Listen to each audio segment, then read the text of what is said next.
Hi, boys and girls. Miss Block here. I'm reading Loser by Jerry Spinelli, chapter 29, Still There. It's almost 10 o'clock when the last of the visitors leave and the party's over. His parents come and sit on the rug by the sofa and tell him how it happened the night before.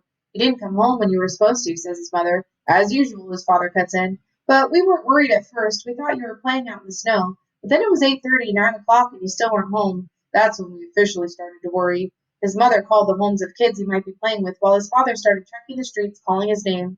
They really didn't want to call the police. Only an hour before there had been all that commotion over the little lost girl on Willow Street, and now they knew how it would sound. Guess what? Another one's lost.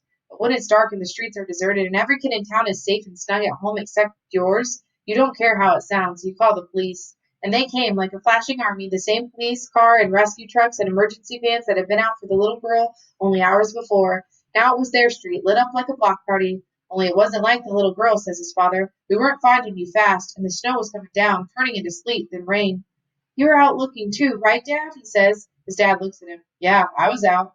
Piece of cake for you, right? He's thinking of his father, delivering the mail in all kinds of weather. He's remembering how he used to sit in school and picture his dad hunched like a fullback punching a hole in the whistling blizzards. His father gives him a lopsided smile and a squeeze on the knee. Yeah, pieces of cake. They tell him how slowly the minutes and hours pass, and how long Polly tried to stay awake but finally couldn't. There are things they tell him and things they do not tell him, and when they come to the end, when the man in the snowplow finds him far from home and brings him back, and the rescue squad takes over the house and gets him dried and warm and checked out, stem to stern, and he's just floppy dopey like a zombie, and they're both so happy, and his mother is bawling like a baby when they come to the end of the end, but how they carried him upstairs and put him right into their own bed between them. By then, there's a smile on his face, and he's feeling something he hasn't felt in years, like he's little again, like he's been hurt hearing a bedtime story. So, says his father, just where were you anyway, all that time? Where were you looking? He shrugs. Allie's mostly, there seems no need to say more. They stay up until midnight. I know you're not tired, his mother says, but why don't you just give it a try anyway? See what happens. He asks him if he can stay downstairs and sleep here on the sofa. He's getting to like it.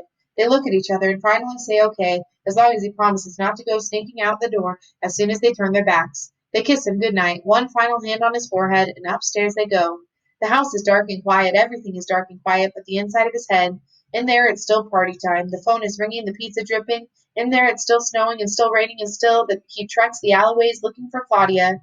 But now it's almost fun because the rest of him is plenty warm and on the sofa, and Claudia got found by 8 o'clock tops. He closes his eyes and gives it a try. Not much happens, but he keeps trying. He hums a lullaby to himself. In the dark, a few small muscles here and there continue to stir. They do not want to sleep. They want to be out in the alley searching. And it comes to him, what he needs to do. He gets up. He wears the blanket like a robe. In the dark, he feels like he has his way to the front door. He feels for the deadbolt latch. He turns it slowly, as silently as he can, holding his breath. He turns the knob, silently, slowly. He opens the door. He leans out, trying to keep his feet on the carpet inside.